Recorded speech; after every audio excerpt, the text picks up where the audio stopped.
There's a moment, usually right after the line goes slack, when a person realizes catching the fish was only the first part. The next step, gutting it, cleaning it, turning the prize into something you'd trust on a plate. And for many, that's where the hesitation sets in.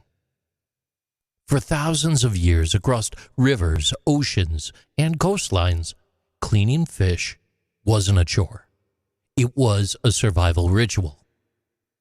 In 1916, during a U.S. Army training exercise in the northern woods of Wisconsin, new recruits were taught to clean trout using nothing but a bayonet and creek water.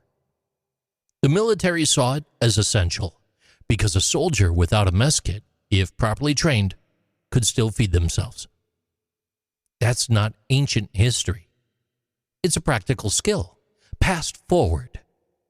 Indigenous communities across North America taught knife work generation to generation. In Norway, fishermen handed down cod cleaning techniques that protected the liver for rendering. In Japan, the ikejime.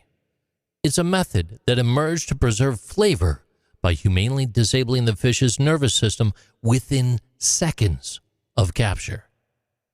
Today, it's required in many of Tokyo's Tsukiji market auctions. But no matter the continent, the same truth applies. If you don't clean it right, the fish turns fast. Here's what right means. First, cool it. A fresh caught fish in summer heat, it can begin to rot within 2 hours if left. That's at 70 degrees Fahrenheit or 21.1 degrees Celsius or higher. Ideally, the fish goes straight onto crushed ice or is bled and shaded immediately. Next comes the knife work. Use a short, sharp blade, typically 6 inches, 15.2 centimeters. Start at the vent, slice towards the gills, and open the cavity shallowly. Avoid puncturing the gut sac. There's a lot of bacteria in there, and it spoils the meat. Pull out the organs in one smooth movement. The kidney, a reddish smear along the backbone, it often gets missed. Scrape it. Scrape it clean under running water. Now, scaling, it depends on the species. A trout might not need it. A bluegill or snapper will. Scrape tail to head with a spoon until the scales lift, and then rinse dry. Now, here's the twist. The bloodline, often ignored. It's the fast track to off flavor. It runs along the spine, and if not removed, it will oxidize quickly. That's why experienced anglers bring a soft brush, a cloth, or a squirt bottle full of clean water.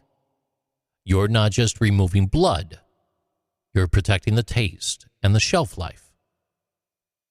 And there's modern consequences too.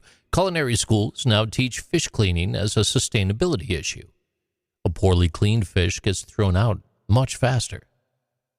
The average waste rate for home-caught fish in the United States is 11%, and that's mostly due to botched preparation. That's over 600 million pounds, 272 million kilograms of edible fish lost annually. So whether you're on a dock in Alaska, a boat off the Carolinas, or elbow deep in the kitchen sink in Ohio, this is not just a task, it's a skill.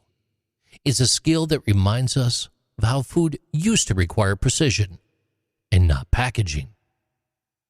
A knife, a fish, a cold bucket, and 2 hands that know what they're doing.